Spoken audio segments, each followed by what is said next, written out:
우리는 바쁘게 움직일 수밖에 없습니다. 편히 쉴 수도, 잠을 잘 수도 없습니다. 그러나 내일을 함께 꿈꿀 수 있다는 사실 하나는 약속할 수 있습니다. 그래서 우리는 위로가 됩니다. 때론 용기가 되고, 때론 정의가 되기도 합니다. 오늘도 희망을 품고 나아갈 수 있도록 대한민국 국민 모두의 꿈을 지키는 우리는 당신의 벗입니다. 우리 공화당.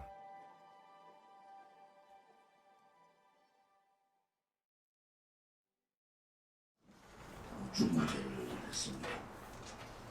경찰의 탄압과 통제에도 불구하고 수만 명의 국민들께서 박정희 대통령의 가치와 뜻을 또 잊혀져가는 대한민국의 정체성을 지키기 위한 많은 국민들이 중무제에 참석해 주셨습니다. 박정희 대통령께서 만들고자 하는 나라는 민족 중흥의 나라입니다. 그 기본에는 부국 강병과 반공이라는 뚜렷한 뜻이 담아 있습니다. 박정희 대통령 서거 이후에 대한민국의 우파의 지도자들은 무엇을 했는가? 저는 추모 3일간 이 부분에 대해서 대단히 고뇌하고 많은 미안한 마음을 가지고 있습니다. 우리 공화당이 왜 어떻게 탄생했는가? 박근혜 대통령이 불법 거짓 탄핵, 거짓 선동에 의한 마녀 사냥, 법률에도 맞지 않는 헌법 위반, 이런 여러 가지 사항들에 의해서 죄 없는 대통령이 권력 찬탈 당한 상황에서 박근혜 대통령의 권력 찬탈이 정당화되면은 대한민국은 그야말로 사회민주주의 체제에서 사회주의 체제로 간다라는 확신을 저희들은 가지고 창당을 했고 지금까지 투쟁을 하고 있습니다. 많은 분들이 이제야 우리 공화당이 무엇을 얘기했는가, 이제 우리 공화당이 싸우는 이유가 무엇인가를 알아가고 있습니다. 우리 공화당이 그동안 많은 투쟁을 통해서 많은 희생도 있었지만 흔들리지 않는 자유우파 국민들의 지지와 우리 공화당 동지들의 성원에 지금까지 버티고 싸우고 있습니다. 박정희 대통령 각하 서거 41주기 추모제를 계기로 소위 보수라는 정당, 보수의 가치를 깃발을 들고 국회의원이 되는 국회의원들, 그들이 문재인 파쇼 정권에 저항하지 못하고 우리의 위대한 역사와 위대한 지도자를 덮으면 우리는 위대한 역사와 위대한 지도자들의 가치를 지키는 것이 우리 공화당이 해야 될 역사적 책무다, 이렇게 봅니다. 당대표뿐만 아니라 당 지도부, 당 사무처, 시도당 위원장, 당원 한 분 한 분이 힘들어도 버티는 이유는 우리가 가는 길이 진실의 길이고 정의의 길이고 대한민국의 미래를 위해서 반드시 누군가는 해야 되는 길이기 때문에 힘들어도 싸우고 있는 겁니다. 앞으로 우리 공화당에서는 건국 대통령 이승만 대통령뿐만 아니라 부국강병의 박정희 대통령, 자유통일의 청렴한 박근혜 대통령의 가치와 뜻을 받들어 당당하게 대한민국을 지켜나가겠습니다. 6.25 남침의 역사 왜곡이 현 정권에서부터 중국 공산당에 의해서 이루어지고 있습니다. 시진핑은 6.25 침략 전쟁을 미국의 침략 전쟁이다, 항미 원조라는 이름을 가지고 정의의 전쟁이라고 규정을 했습니다. 1950년 6.25는 북한의 김일성과 소련의 스탈린, 중국의 모택동이 합작한 침략 전쟁입니다. 이 침략 전쟁에 의해서 300만 명 이상이 사상되고 1000만 명의 이상 가족이 생기고 그 아픔은 저를 비롯한 많은 국민들의 가슴에 남아 있습니다.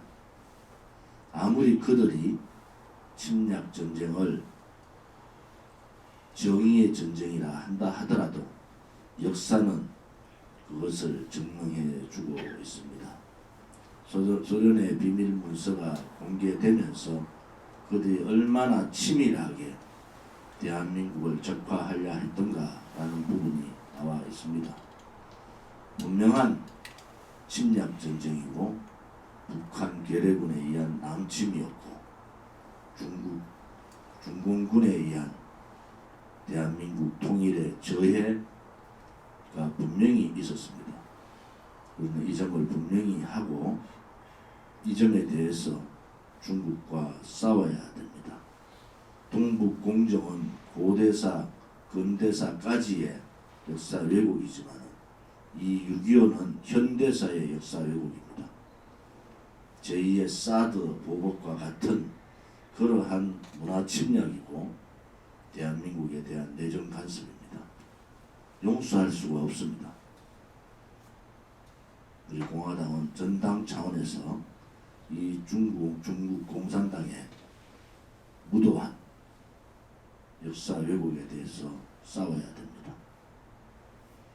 문재인 정권은 중국 공산당의 시진핑이 6.25를 정의의 전쟁이라 하고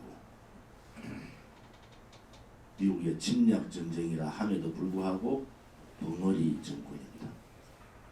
문재인은 과연 월남이 패망하고 월남이 적화될 때 희열을 느꼈듯이 대한민국도 북한에 의한 공산화가 되기를 바라는 것인지 의심하지 않을 수가 없습니다.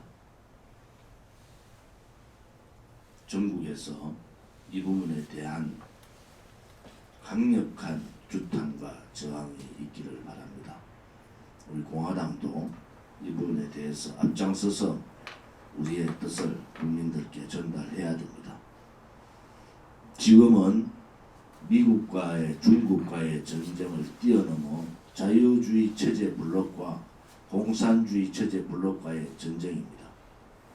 우리 공화당은 당의 공약에도 자유주의 반공 블록을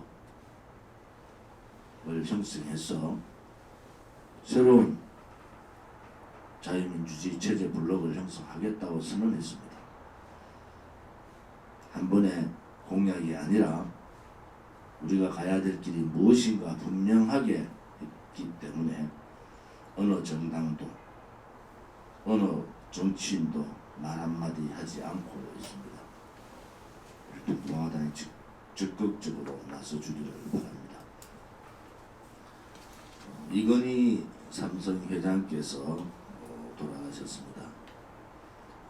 대한민국의 경제 발전을 위해서 위대한 경제 주역들이 한 분 한 분 세상을 떠나심에 안타까움을 금할 수가 없습니다. 제가 근무했던 김우중 대우그룹 회장이 돌아가시고 또 이건희 삼성 회장이 돌아가는 이 상황에 대한민국의 국민들은 무엇을 생각해야 되는가? 위대한 정치 지도자와 같이 헐벗은 대한민국을 부국의 나라로 만들어주신 그분들을 존경하고 그분들의 뜻을 기려야 됩니다. 함부로 평화하고 옥죄고 정권의 하수인식으로 기업을 만드는 것은 대단히 잘못된 겁니다. 문재인 좌파 독재 정권 들어서 기업보다는 노조가 국민보다는 자기들의 이익을 위해서 하는 모습을 보면서 대통령께서 얘기했던 정치는 465, 행정은 365, 기업은 2류다. 이 모든 것을 바꿀 수 있는 것은 국민입니다.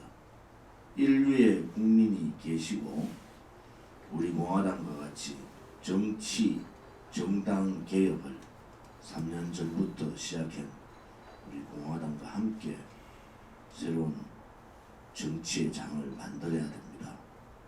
그것은 누구도 할 수 없습니다. 오로지 국민만이 할 수 있다는 것을 말씀드리겠습니다. 우리 공화당은 이미 자유파 보수의 지도자 시대는 끝이 났다 이렇게 보고 이제는 지도자 한 사람의 목을 매는 것이 아니라 국민들께서 새로운 혁명적 정당, 혁명적 정치를 해야 됩니다.